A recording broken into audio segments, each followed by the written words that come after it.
वो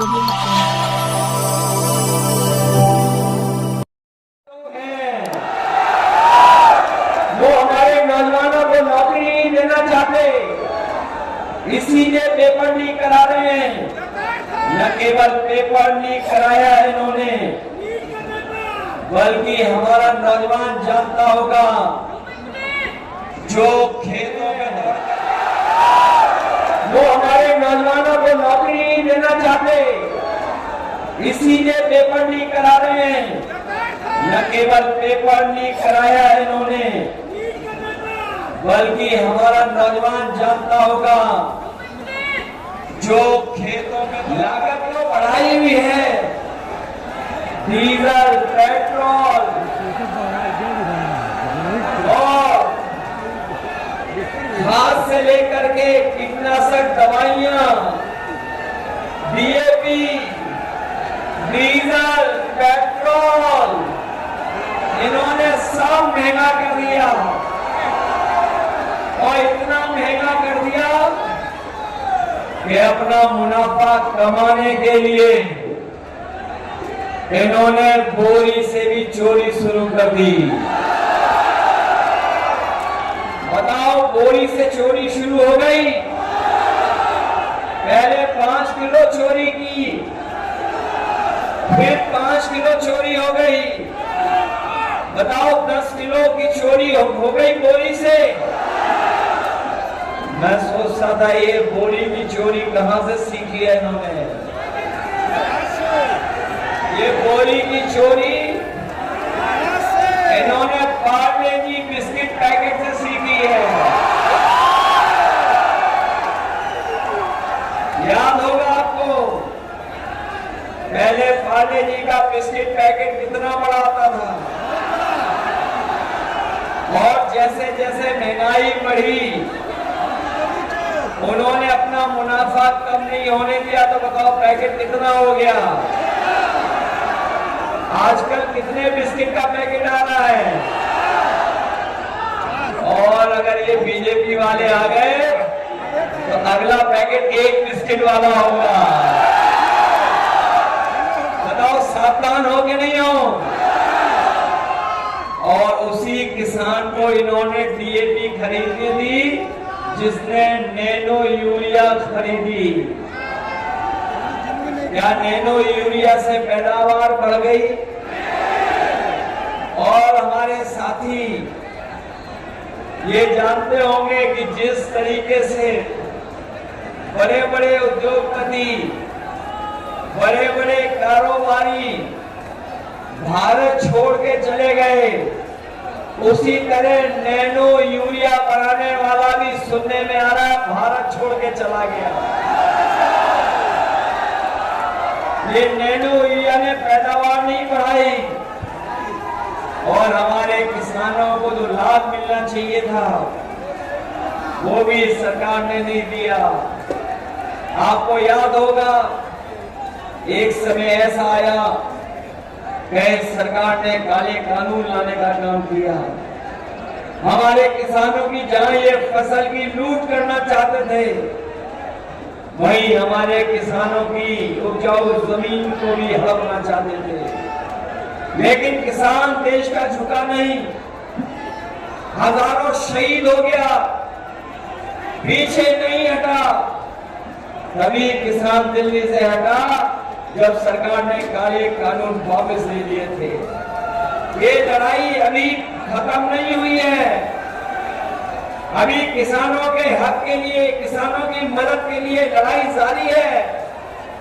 हम अपने किसान भाइयों को ये भरोसा दिलाने आए हैं कि जहां इन्होंने उद्योगपतियों का कर्ज माफ किया है, अभी तक तो हम सुनते थे कि 16 लाख करोड़ माफ किया है। अब सुनने में आ रहा है कि बीजेपी वालों ने 10 साल में बड़े बड़े कारोबारी उद्योगपतियों का जो कर्ज माफ किया है किसानों का, वो 25 लाख करोड़ माफ किया है। और जब नियम बनाया, नियम ऐसा बनाया कि जिनका 5 करोड़ से ऊपर का बैंक का कर्ज है, उन्हीं का कर्ज माफ होगा। इसमें हमारा किसान का कर्ज माफ नहीं हुआ, गांव के रहने वालों का कर्ज माफ नहीं हुआ, क्योंकि वो कर्ज लाखों में लेते हैं। इसलिए अपने किसान भाइयों को और अकबरपुर के अपने मतदाताओं को जिन्होंने बैंक से कर्ज लिया है, मैं उनको भरोसा दिला के जा रहा हूं कि 4 जून के बाद इंडिया गठबंधन की सरकार बनेगी, हमारे गरीबों का, किसानों का कर्ज भी माफ होगा। उनका कर्ज माफ करने का फैसला लिया जाएगा। वही कानूनी अधिकार दिला करके उनको फसलों की कीमत और फसलों का लाभकारी मूल्य और एमएसपी दिलाने का काम भी आने वाले समय में होगा। जहां हमारा किसान पूरी तरीके से भारतीय जनता पार्टी के खिलाफ खड़ा है, वहीं ये बेरोजगार नौजवान भी तैयार है और इतनी तैयारी के साथ खड़ा है कि जिस समय वोट डालेगा इन भारतीय जनता पार्टी वालों की जमानत जब्त करा देगा।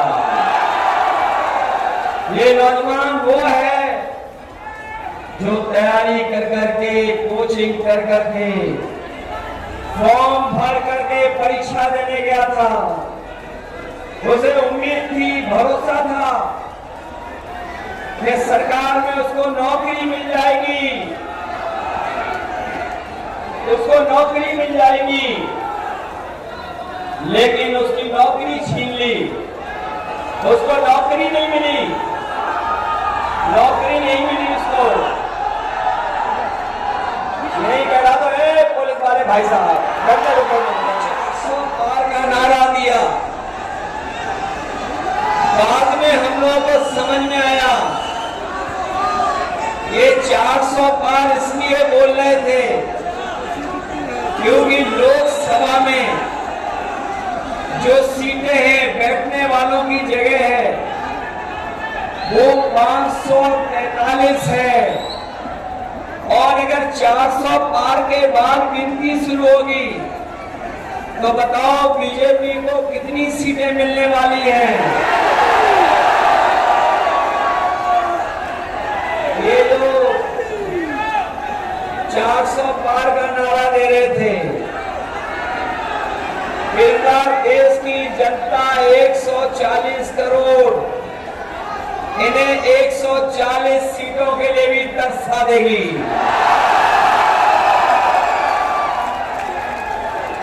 बताओ ये 400 पार का नारा भूल गए कि नहीं भूल गए? इनके भाषणों में भाषा भी बदल गई है। ये जो भाषा बोल रहे हैं, ये बीजेपी की पुरानी कहानी कोई सुनना नहीं चाहता है। न इनकी पुरानी कहानी कोई सुनना चाहता है, जो नफरत से भरी है, और न ही इनके घिसे पिटे डायलॉग कोई सुनना चाहता है, क्योंकि इन्होंने हर एक को धोखा दिया और 10 साल में इनकी सरकार दिल्ली में चल रही थी। इनकी 10 साल की सरकार में भारतीय जनता पार्टी की हर बात झूठी निकली है और हर वादा इनका झूठा निकला। इन्होंने कहा चरण में वोट पड़ेगा तो बीजेपी के खिलाफ गुस्सा 7वें आसमान पर होगा।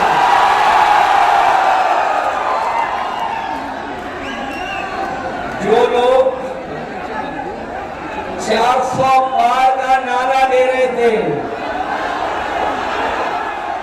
चरण में वोट पड़ेगा तो बीजेपी के खिलाफ गुस्सा 7वें आसमान पर होगा।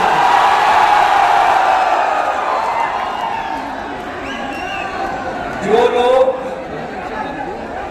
400 पार का नारा दे रहे थे, यहाँ के विधायक, पूर्व मंत्री, बहुत ही लोकप्रिय नेता राजीव वर्मा जी, मंच पर उपस्थित समाजवादी पार्टी के जिले के अध्यक्ष जंग बहादुर यादव जी,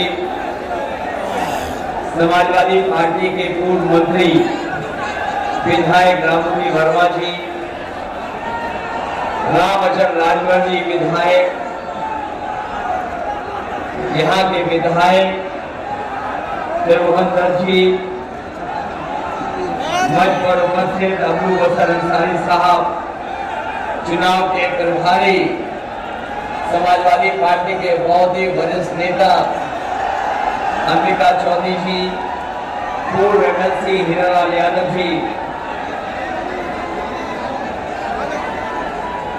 अकबर खान साहब, विशाल वर्मा जी, पूर्व विधायक सुभाष राय जी, पूर्व विधायक आदरणीय जयशंकर पांडे जी, पूर्व एमएलसी आदरणीय तिलकराम वर्मा जी, पार्टी के हमारे महासचिव मुजीब अहमद साहब, हाजी अशफाक अंसारी जी, अनीसुर रहमान जी, सीमा यादव, नफीस अहमद, राजेश सिंह जी, संजय राजभर जी, महेंद्र चंद्रकांत त्रिपाठी जी, उसेश सिद्दीकी जी, जो हमारे पार्टी के सहयोगी दल हैं, कांग्रेस पार्टी के नेता अमित वर्मा जी, सचिन वर्मा जी, अमित जायसवाल जी, अशोक सिंह जी, मेराजुद्दीन सिद्दीकी साहब और मंच पर बड़ी संख्या में समाजवादी पार्टी और इंडिया गठबंधन के सभी हमारे पदाधिकारी, और मैं देख रहा हूं चुनावी जनसभा में उपस्थित हमारे सभी आदरणीय बुजुर्ग, किसान भाई, बड़ी संख्या में हमारे नौजवान साथी, माताएं, बहनें, बच्चा बच्चों, मैं देख रहा हूं कि पूरा पंडाल हमें भरा दिखाई दे रहा है। जहां पंडाल में छाया है वो तो भरा दिखाई दे रहा है, लेकिन साथ ही साथ मैं देख रहा हूं जहां पंडाल नहीं है, हमारे दोनों तरफ, दाईं तरफ और दाईं तरफ मंच से लेकर के नीचे तक, और जहां मंच बना है मंच के पीछे तक, हेलीकॉप्टर के और आगे तक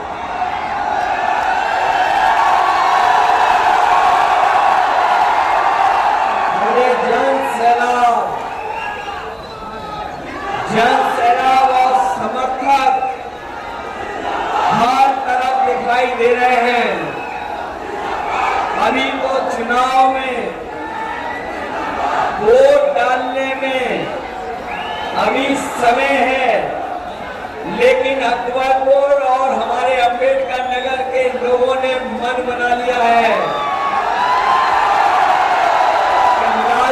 वर्मा जी न केवल जीत करके जा रहे हैं, श्री अखिलेश यादव जी को ये भरोसा दिलाने का काम किया है कि इस अम्बेडकर नगर से अब नफरत करने वाले लोगों का कोई स्थान नहीं है।